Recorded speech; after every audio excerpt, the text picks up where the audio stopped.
Hello friends, welcome back to my YouTube channel NK study. तो आज हम लेकर आए हैं आप सभी के लिए रेलवे एग्जाम ग्रुप डी में जो पूछे गए हैं मैथ्स की कुछ इंपॉर्टेंट क्वेश्चन जो प्रीवियस ईयर में पूछे गए हैं। चलिए स्टार्ट करते हैं।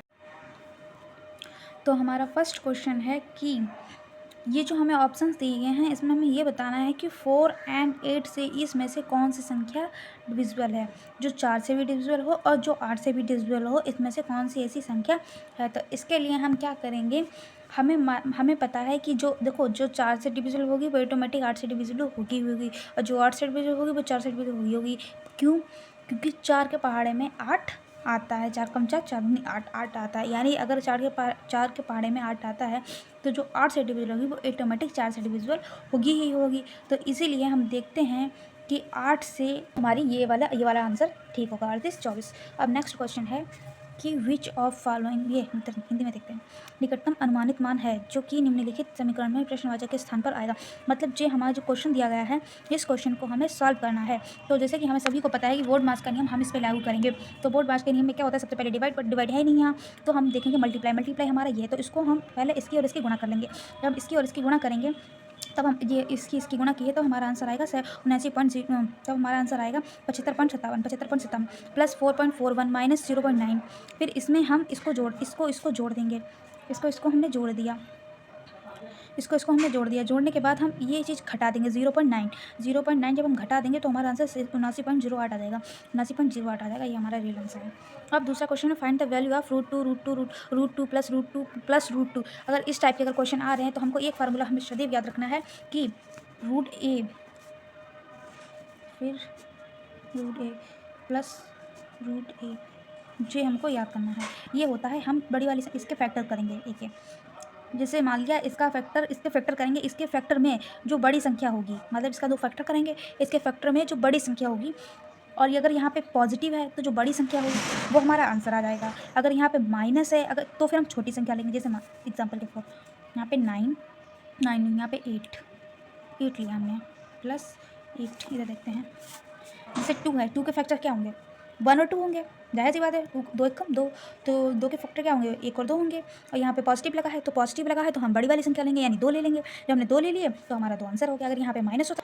अब आते हैं find the largest number by which, एक वह बड़ी से बड़ी संख्या ज्ञात कीजिए जिससे 8,954, 9,806 और 11,297 की विभाजित करने पर प्रत्येक स्थिति में समान शेषफल प्राप्त हो। मतलब जो हमारा रिमाइंडर है वो हमें एक जैसा प्राप्त हो, ऐसी संख्या ज्ञात करनी है। बड़ी से बड़ी संख्या ज्ञात करनी है। तो इसके लिए हम क्या करेंगे, जब हमें पूछा जाए कि प्रत्येक स्थिति में समान शेषफल प्राप्त हो, मतलब जो रिमाइंडर है वो हमें सेम प्राप्त हो, इसके लिए हमें क्या करना पड़ेगा, पहले इसका डिफरेंस निकालेंगे, फिर इससे इसका डिफरेंस निकालेंगे, फिर इससे इसका डिफरेंस निकालेंगे। पहले दूसरी वाली संख्या से डिफरेंस निकालेंगे, फिर दूसरी तीसरी संख्या का बीच में डिफरेंस निकालेंगे, फिर पहली या तीसरी की संख्या का बीच में डिफरेंस निकालेंगे। जैसे यहाँ पे हमने निकाल रखा है, हाँ यहाँ पे, हाँ जी है, देखो इस वाली संख्या से इसको घटाया, ये आया 852, ठीक है। फिर 9 इसमें से, फिर इसमें से इसको घटाया, फिर इसमें से इसको घटाया, तो हमारा ये आंसर आया। अब पहली और लास्ट वाली हटाएंगे तो ये हमारी तीनों संख्या निकल के आ गई। अब इनका क्या अब जो हमारी तीनों संख्या निकल के आ गई। अब देखते हैं इसमें से हम बड़ी से बड़ी संख्या कौन सी ले लेंगे, 23 43 नहीं, हाँ हमने इसमें से कोई ऐसे, हमने चलो मान लिया 1491 कोई संख्या ले ली, हमने 1491 संख्या ले ली और 852 ले ली। इन दो संख्याओं को हमने आपस में घटा लिया, इसको बड़ी संख्या को छोड़ दिया। इस 1491 में से 852 को हमने घटाया तो हमारा 639 बचा। अब 639 हम देखते हैं कि इस ऑप्शन में से कौन सी संख्या ऐसी है जो 639 को डिवाइड करेगी। इन ऑप्शन में से ऐसी कौन सी संख्या है जो 639 को डिवाइड करेगी। तो हमने 213 देखा, 213 हमने इसको रखा, तो जब हमने 213 दूनी किया तो ये 639 पूरी कट गई संख्या। इसका मतलब जो हमारा आंसर है वो 213, यानी वो बड़ी से बड़ी संख्या 213 है जो इन संख्याओं को विभाजित करेगी।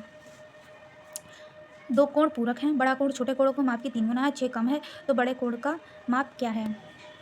अभी हमने यहाँ पे देखा कि a प्लस भी कितना होता है, 90 डिग्री होता है।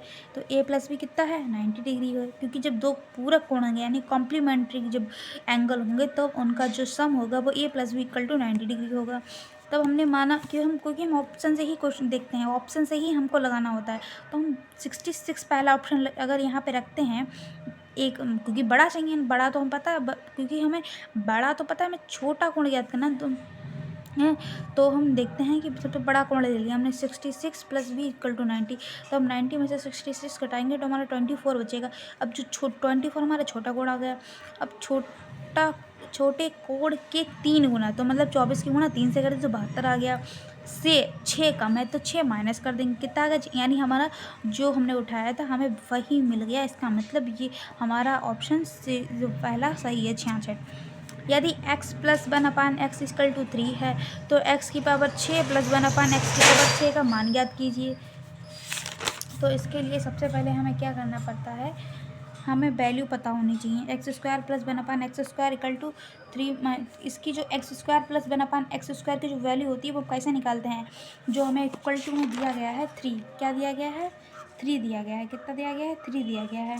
तो हम इस 3 का स्क्वायर करते हैं और -2 करते हैं, तब हमें x² + 1/x² की वैल्यू मिल जाती है। यानी कितनी वैल्यू मिली, 7 मिली। ठीक है, अब हमें क्या निकालना है, क्यूब निकालना है। तब हम इसका क्यूब का ये हमें 6 दिया गया है, देखो 6 दिया गया, इसका मान निकालना है। तो हम इसको कैसे लिख सकते हैं, इसको हम ऐसे तो लिख सकते हैं x²/3, यानी 3 दूनी 6 हो जाएगा। ठीक है, तो हमने ऐसे इसको हमने ऐसे लिख लिया। ठीक, ऐसे इसको लिखने के बाद एक फार्मूला हमारा होता है a³ + 1/a³ = k की पावर क्यूब -3 के, ये हमारा फार्मूला होता है।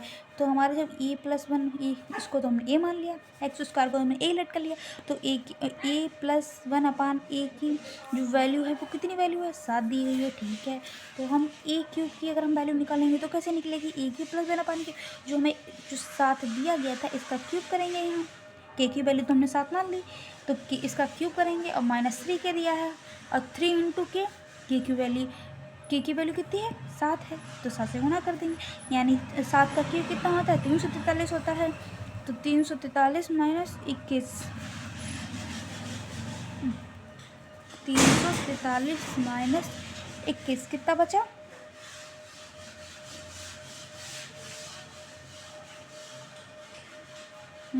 गलत रखा, 343 - 21 के 2 में से गया 1, 4 में से 2 गए, 322। कितना अच्छा आंसर, 322। चलिए आज के लिए इतना ही फ्रेंड्स, बाकी क्वेश्चन